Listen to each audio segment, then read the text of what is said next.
Hello and welcome to this bonus episode of Atypical the podcast where we look at life from a more atypical perspective. I'm Simon Heath and I'm joined by two of our recurring guests today, the lovely Dahlia. Hello. And Sam. Hello. Who is also lovely, but is currently gluing things together. So like you do. That makes more sense. Sam is currently building a dragon. Flashbacks to the episode with Joey. Flashbacks to a Kim and Joey episode. We are not going to start talking about sex toys today. It's because I'm going home then. Oh well, okay, fine. We can do, and I'll just cut it all out. It's fine. It is Neurodiversity Celebration Week here in the UK, and we thought we'd put together a very quick bonus episode to talk about just generalised neurodiversity and why sometimes we should celebrate it.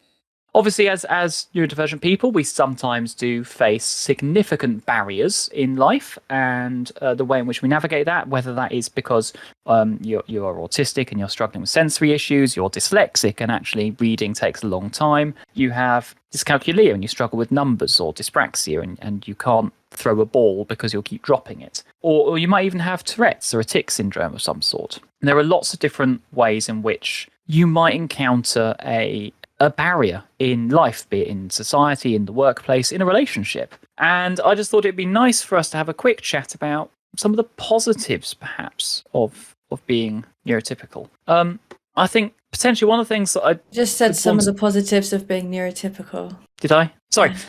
Talk about some of the positives of being neurodivergent, of being atypical. I thought that was wrong, but I didn't want to correct him because he's always right.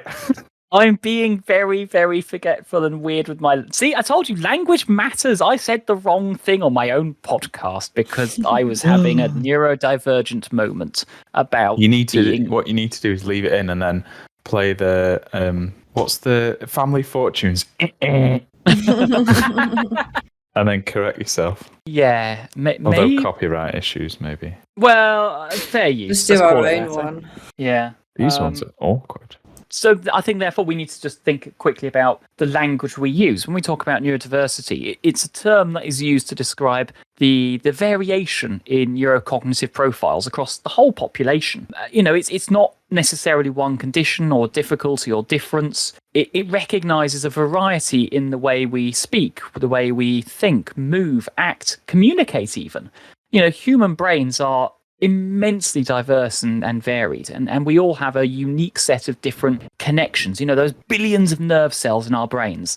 And so as a consequence, the way in which we interact with our environment can vary as well. But I think sorry, I just said quite. I agree. Yes, good. I concur. I'm glad. I think for the purposes of when I set up this podcast, I was thinking of sort of the three main neurological profiles, I guess, which you could sort of group them together. We have the neurotypical people, which is the majority of people. It's a wider sort of neurological profile. The people for whom society is built, because we live in a society. I can hear the mysterious voice shouting at me for that one.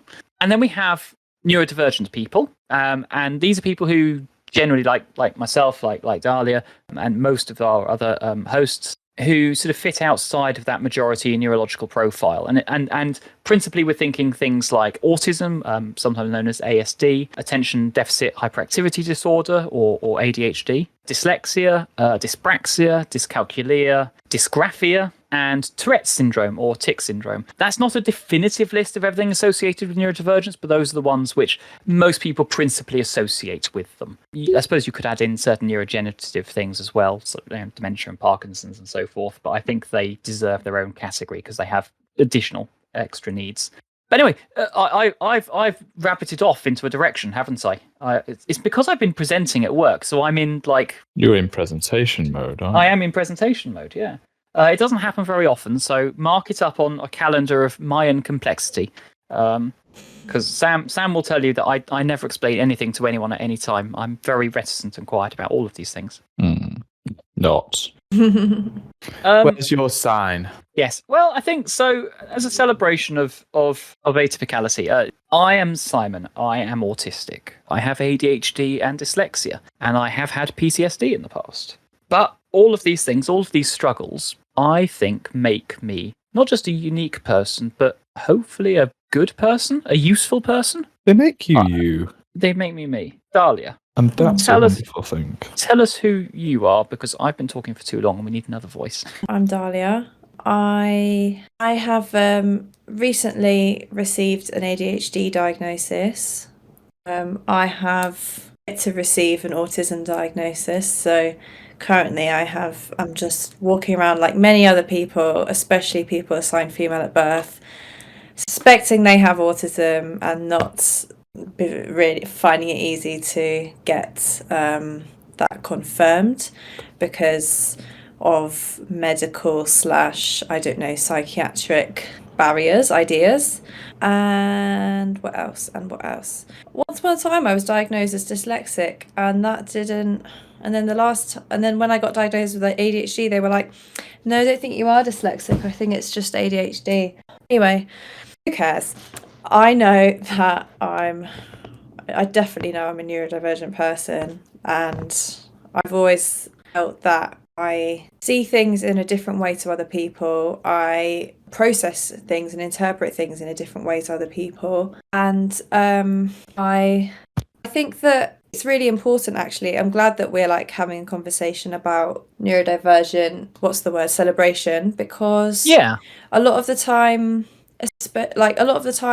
especially sometimes I have days where I feel like really overwhelmed by, not just by the things that overwhelm me as a person who is autistic and has ADHD, but also overwhelmed by the fact that I'm getting overwhelmed, you know? I'm overwhelmed by the fact that I don't understand things in social situations, or I don't get really exhausted and overwhelmed with being in sort of big groups of people, or like just loads and loads and loads of daily things which we all just have to do.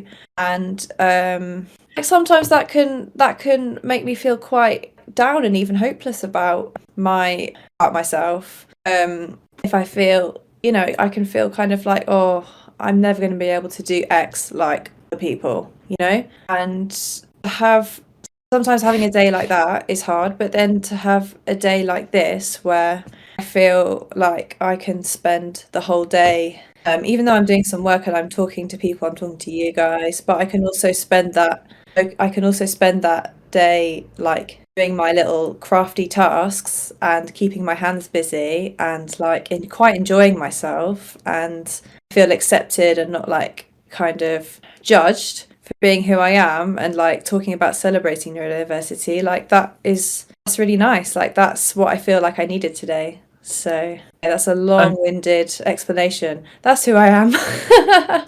I'm really pleased, because I think that a lot of the time we focus perhaps on what those barriers are, and sometimes we get caught up in our own I'm not very good at this because type routine. And whilst Sam is there busy creating dragons out of cardboard, I'm just looking at it going, I couldn't do that. There's no way I could do that. I'm loving this. I can tell. I really want to play the music again. But I think that actually celebrating the fact that we are a little bit different can be a really positive thing. So like in work, I can bring a different point of view to things. I will ask those questions. I will say, why? Why do we do that? The late Admiral Grace Hopper, who was a United States Admiral, and she also did a lot of programming on early computers, had a wonderful quote in the late 70s, which was, the most dangerous phrase in the language is, but we've always done it that way. And I like to think, sorry. No, it's just a phrase I've heard a lot at work and I hate it. Yes, well... But that's the way we've always done it. Yes. But let's not embrace change and improvement. That is the most... Oh, really? They're not good at embracing change? No. Oh, I'm sorry to hear that. But it is, fundamentally, why do we do things that way? Is there a better way of doing things? And I quite like the fact that being atypical in some way, although it in many ways puts us outside of that majority, outside of that wider air quotes norm, it gives us the ability to look at things differently, and thus good employers will hopefully go, hang on a minute, I want that person, because they're going to look at it differently. I mean, back in October of last year, there was a big push by GCHQ and BAE Systems to recruit more autistic women and people with dyslexia and ADHD, specifically to work in cybersecurity roles. Yeah, that makes sense. Which I just think Which companies is that again? GCHQ and BAE Systems. But I thought that was fascinating. So I came across this, and they basically, BAE came out and said, well, hang on a minute, neurodivergent female workers is like an industry gap which we could fill and get some really intelligent people into these spots that might have been overlooked by other people because they think differently. It helps us to question what we've done before so we don't fall into the trap of groupthink. So by approaching things with a point of view of dyslexia, we might make people write better reports because they have to write it so that we can read them and understand them and take them in more easily. It might make people question, actually, that standard we've been applying for the last 30 years in this engineering firm? Well, technology has moved on since then. Could we do it cheaper and quicker or easier in a different way? So I like to think that as a celebration of being neurodivergent, our differences also make us valuable. Of course. Now, I just hope that organisations that don't sort of put Britain's like colonial empire and the sort of British military efforts overseas will also start hiring autistic women and seeing the value in them. It can't just be for that we're useful in like war zones, and not war zones, but in like intelligence that upholds. I think it was remarked upon because these are areas that are traditionally very much white men. I of a agree. particular type. So I think there is a lack of understanding of neurodiversity in workplaces, and I think that's why perhaps these two companies are particularly going out of their way to try and do it, because a lot of employers will bypass neurodivergent people for a job opportunity because a lot of the time we might be overqualified for the job. I mean, Kim, who is a co-host on this podcast, who will be joining us again soon, coming back from India, has a doctorate in genetics. Which is insane. Yes, she's scarily intelligent, and she works in youth hostels. There are lots of people out there who are neurodivergent, who are incredibly intelligent and often well overqualified for the job they're applying for, and just get bypassed because they might be neurodivergent, and companies don't know how to deal with us. Sorry. Well, I want you to finish your point, but then I'm going to talk about how that's relevant to me. That's literally what we were talking about earlier. Yeah, go for it. Yeah, relevant to you. Go for it now. That's perfect. Okay, cool. That's what I was talking about like last time when we spoke about like neurodivergent sex workers. Like I don't have a doctorate, not yet. I have working on it. I'm working on it. I've got a master's degree, and that's by no means a marker of like intelligence in all different aspects, but I'm certainly qualified, let's say, for a range of things, and yet finding the work the world of work is just the most confusing thing in the whole world to me. And I have no problem with looking after myself and making money, but that's why I've ended up working in strip clubs for so long, because it just made sense. But I think that's why you find so many other neurodivergent people doing this kind of thing. I think that was quite interesting that they were opening up and actually going out to try to... I've lost what I was saying, so it doesn't really matter. No, I thought it was fascinating. I just wish that there was a similar drive to absolutely, and recruit and see the value in autistic women and autistic people in general from all sides. Instead of very specific roles. Yeah,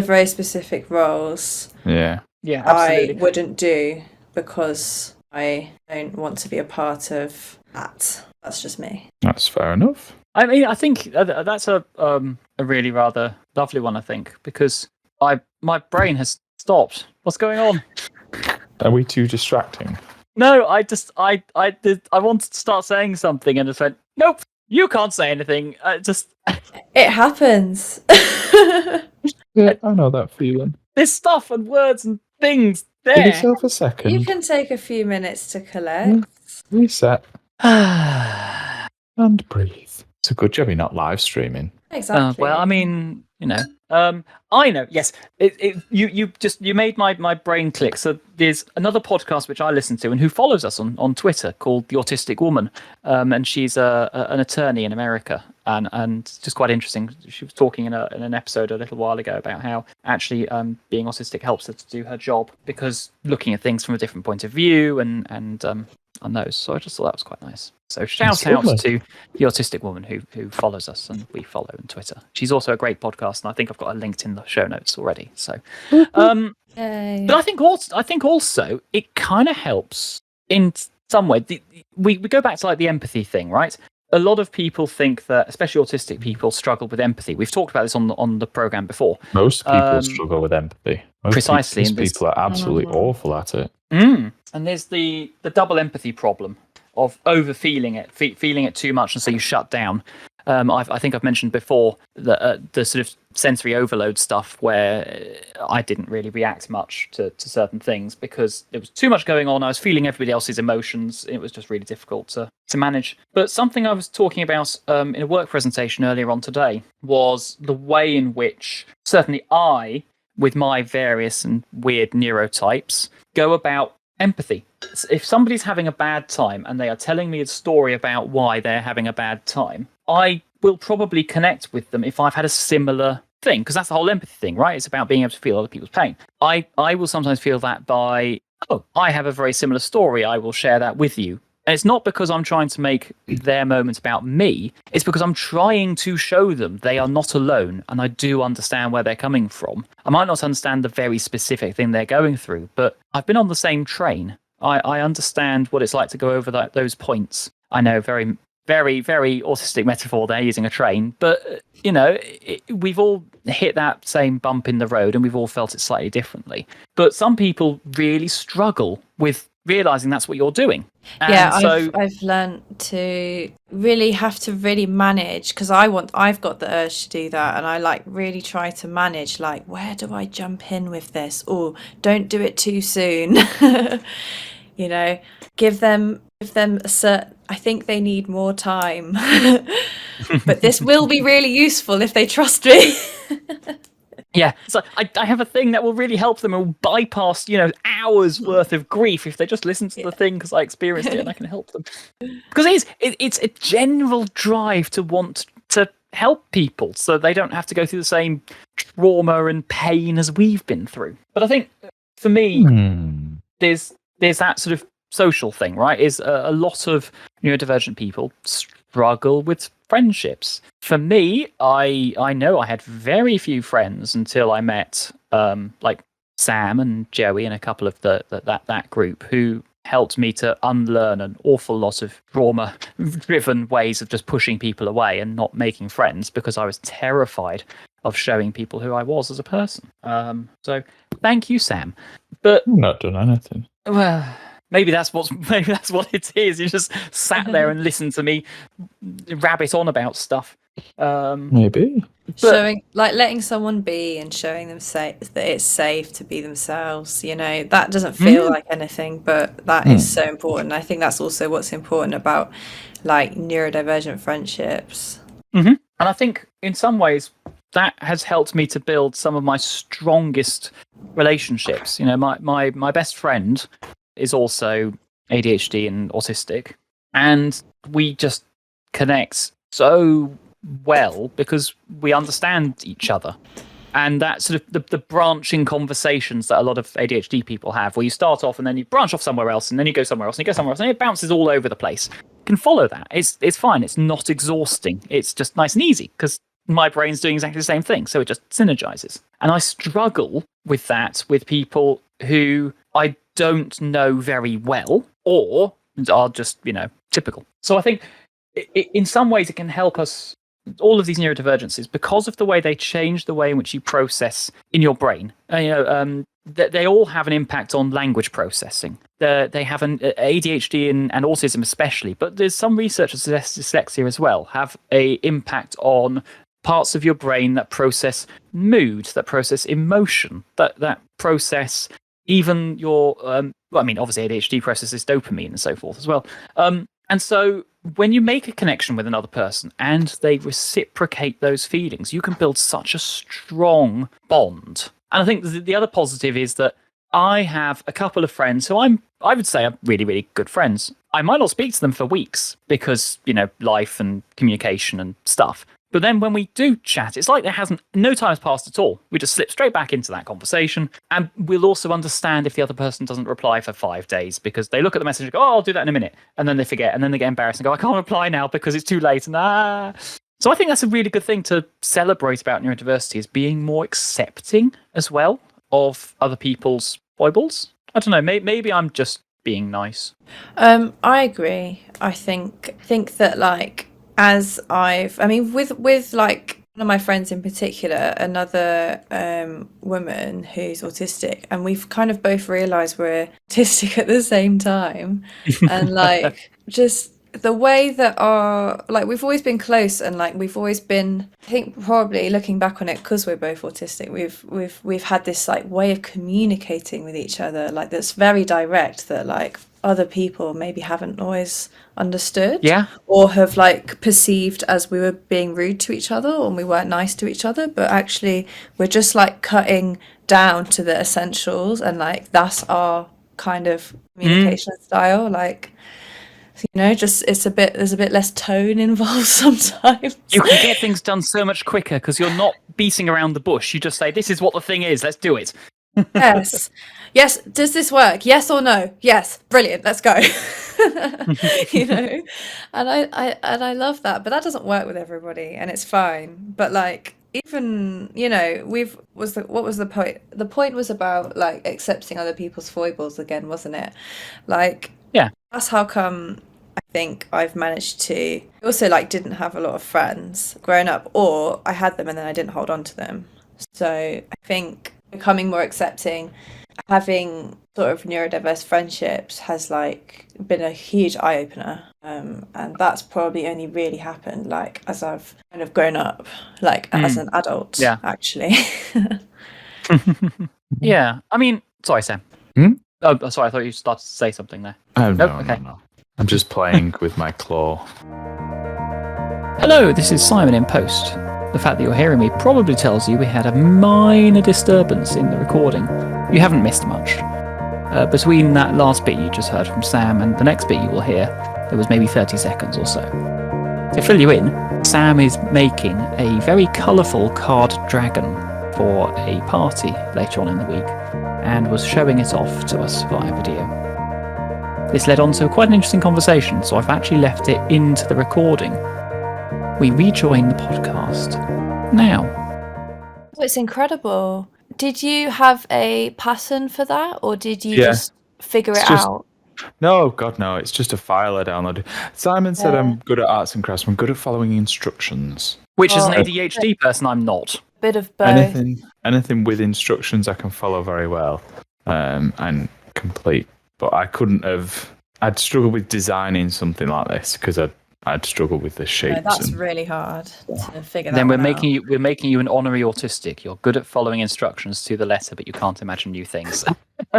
Yeah, that's quite accurate.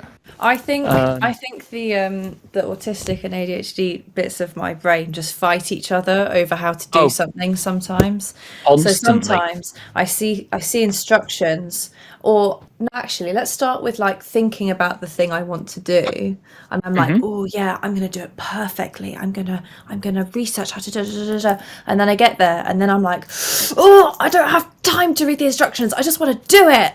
And then I don't read the instructions, and then I'm oh, I really should have read the instructions. Now I'm really upset. I'm quite good at I don't necessarily need instructions to complete something or work out how something works, I tend to just throw them away and then crack on. Unless Like it's Lego, building, and then I've like- got to follow it to the letter. Yeah. Do you like building like flat pack furniture? Oh yeah, whiz, absolute whiz. Yeah, love it. You can read those instructions, like the IKEA instructions. Yeah. Well, I've got a lot of time for those because I don't have any part of me that thinks, oh, I could do this by myself. I don't need the instructions. But when I'm cooking, I tend to like bored with the recipe and just like wing it. Ah, that's interesting. I think have that's to because go I've got more really- confidence with cooking. Yeah. I often go off of recipes. I'll go, I think I'll just change it this little way here because I quite like the experiment thing. But See, I have to, if it's a recipe that I'm following, at least the first time I ever make it, I have to follow it to the letter. And it takes me probably twice as long as it should do because I'm forever looking back and referring and going, have I done that bit? Have I done this bit? Have I done this bit? And like triple, quadruple checking what I've done. And then inevitably I'll forget to add like a herb of some description at some point and fail. I'll feel like I failed completely. Oh, I know. Brains, aren't they a wonderful thing? It's really helpful not that we always have access to like another person to help us, but like if you've got a buddy, if you've got someone over, your partner, your friend, your housemate, who's just happy to sit on the sofa and read the recipe to you. Oh yeah, that'd be great. That's perfection. That is Yeah. exactly. You just put a beer in their hand, you give them the instructions, and you say, "Tell me what to do," and that is you are full of good ideas. that is my ideal situation. I don't know if it works There for you go. everybody, but it works for me because my processing from text to my brain is so slow. Yeah, And same. like, and if I hear it, I can do it instantly. If I read it, I'm like, I read it and then I think, and then I'm like, oh, what was it again? And then I read it. does that and- word mean that? Yeah, it just takes too long. Yeah, So- I've even tried breaking down recipes into like bullet points, step by step, like to the point that you like pick up salt, put salt here, and it's still slow because I lose where I am in that list as well. Yeah. I think that's something that we can celebrate then as well, is neurodivergent people finding different ways of doing things. That also means that they're more social and work out well with others because we're helping each other with like instructions and things. Oh yeah, celebrate. Do we raise a toast? Oh no, we don't have any G&D. Not got a drink. Anyway, so I'll tell you what. There are some other.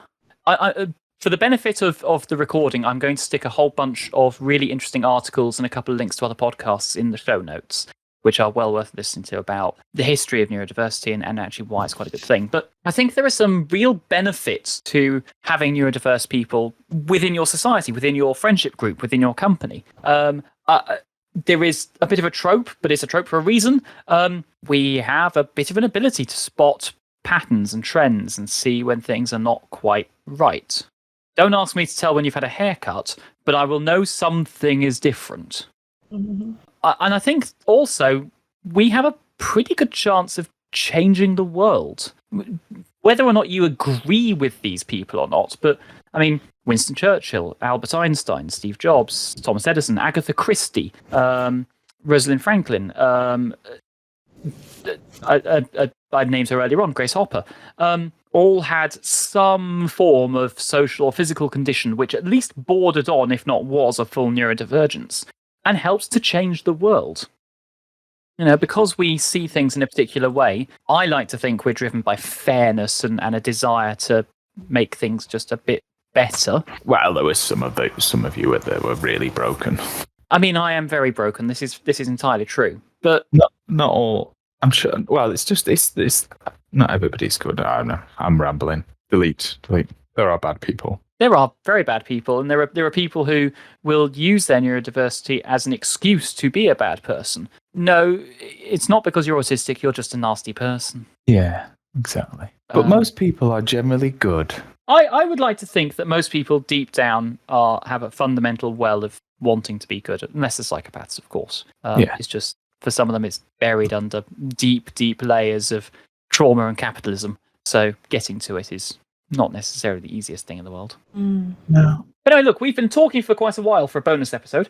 I think it's nice, certainly, that we are starting to look at having a celebration of neurodiversity. This week has been running for at least 5 years now in the United Kingdom, and I hope it spreads across the world, where we can celebrate our friends, our colleagues, our family who have one of these conditions because of the way it lets them see the world in a different way and potentially help us to change it for the better. Any final thoughts from either of you two?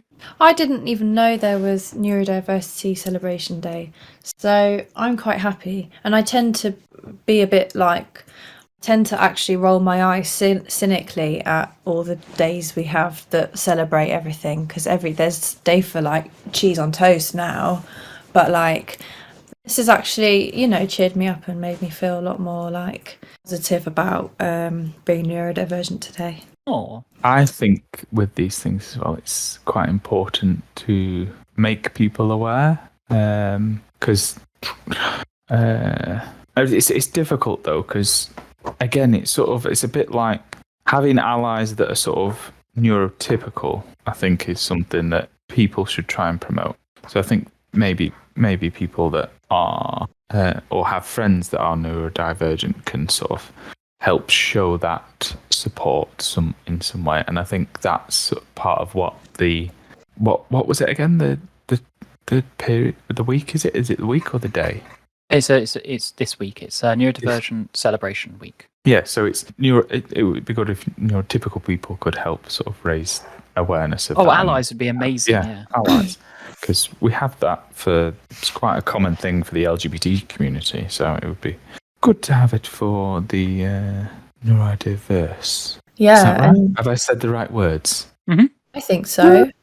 And if like people wonder how to do that, then sometimes just like giving people a bit more time with processing things, or being a bit less judgmental about people's reactions or meltdowns, or like getting overwhelmed about things is like a really good place to start. And sometimes asking them for what they need. Another thing. Yeah, absolutely. That sort of clear communication is really important. Avoiding sarcasm or euphemisms or implied messages. Please. Or raising awareness of the little things we say in society, like, yes. Oh, you're so OCD. Oh God, I hate that one so much. I hate that. Why do people? I can't believe people still When say somebody's that just these a bit days. neater than the average person, and somebody might say, "Oh, you're so OCD," but it can be very offensive to somebody that is actually diagnosed with that condition, because it is quite debilitating, and it goes for many other conditions and issues going on. I know that it's just that's one that is relevant. You're absolutely right. And I've got a friend who has OCD, and I'm going to see if I can get him to come on the podcast sometime to tell us about that, because it's not one I actually know that much about. I understand the neurology of it, but I don't understand how it is to live with it. I think that could be a really interesting conversation. Yeah, well, it's less like any of these things, isn't it? It's like it's a spectrum. So there are some people that sort of might have quite mild symptoms, but then there's some people that have very severe symptoms, or symptoms might be the wrong word, but I think it might be quite mild or severe. I think it's that if your compulsions take up over 1 hour of your day, then it can be clinically diagnosed as OCD. Yeah. Wow, that's Otherwise, you've just got compulsions. Exactly. I might have it's using but it's not debilitating to that extent, Yeah, I think it's using the whole term as one, because you could say, "Oh, that's a bit compulsive to somebody," and that doesn't then create any sort of offence in my mind about the condition itself. But it's when you use the whole label, isn't it? And like I said, it goes for other things as well, not just OCD. I think it's just, to my mind, that's probably the most common one I hear, without a shadow of a doubt. Probably because I like things a certain way. Do you now? I'd never noticed. Yeah, messy apparently. I think, but going back to it, I think you're absolutely right. Giving people a little bit more time to process stuff is just a great thing you can do, especially for friends and family, if they need that moment to just think about it and process it and turn it around in their minds. But That doesn't mean let people treat you badly or coldly. No, absolutely not. No, it's not an excuse for anything genuinely harmful. But sometimes giving people a benefit of the doubt and a bit of extra time is good. Offer people support, and if you see that they might be struggling, or ask if somebody needs to talk, and accept if they say no, because that's a valid response as well. Sure is. And for me, I think just give people advance notice if plans are changing and a reason why. Yeah. I mean, I'm relatively good at change, but sometimes it's just. But we had this thing planned for ages, and then you just yeah. But I think above all else, what we can ask of ourselves, of everyone around us, is just be kind, be patient. Smile. I don't have anything else to say. Smile. Yes, you've got a lovely smile. Smile. Everybody smile. Unless you don't want to. If you don't want to smile, just do what you want. As long as you're not hurting other people, just do what you want. Yes, that's very important. Please do not hurt other people. Yes. Unless they want to, and it's part of an intimate, loving relationship. But we'll talk about BDSM in an After Dark episode. Please. What is the safe word? The end of this is just going to be a series of rambling contradictions. Do this, but only if it doesn't hurt other people, or maybe that's okay as well. Yeah, I mean, isn't that life, though? Yes. That is be kind, be patient, be loving. Yeah. There you go. Thank you to both of my wonderful guests for joining me again today on this bonus episode. And we hope you have a fantastic week and celebrate being neurodivergent or being queer or just being a typical person who, for some reason, is listening to this podcast. I'm not sure why you would, but thank you if you are. And thank you, like I say, to both of my guests. And we'll speak to you again next week. So until then, have a lovely week and we'll catch you soon. Bye for now. Bye. Bye.